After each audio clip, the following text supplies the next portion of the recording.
কণ্ঠে সঙ্গরত্ন, ধর্মদূত এম প্রজ্ঞামিত্র 13। নলগিরিং গজবাহা আতে মহাতভূতা ধাওয়াকে সাক্ষামসনে ওহ সুন্দরনন্ত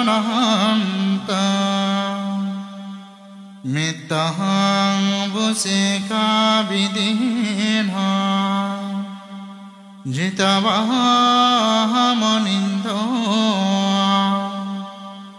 তন্তে যশা ভবতু তে জয় মঙ্গলানি। দাবানল চক্র বা বিদ্যুৎ গর্জনের ন্যায় গর্জনরত, অত্যন্ত মদমত্ন সুধারণ অর্থাৎ নিষ্ঠুর গজশ্রেষ্ঠ নালগিরি হাতিকে মনীন্দ্র বুদ্ধ, যে মৈত্রী পারামিতা বারিধারা বর্ষণ করে জয় করেছিলেন, সেই ধর্মের সত্য প্রবে আপনার জয় ও মঙ্গল সাধিত হোক।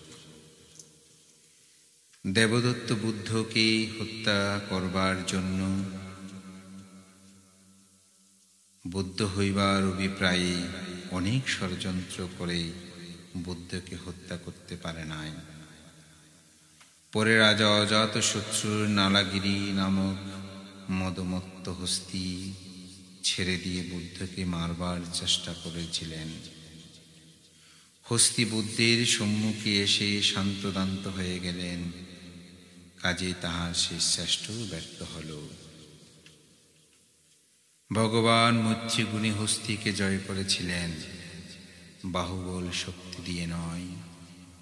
তথাগত বুদ্ধের বহুবিধ শক্তি থাকলেও তিনি সর্বদা মৈত্রীগুণেই জয় করতেন।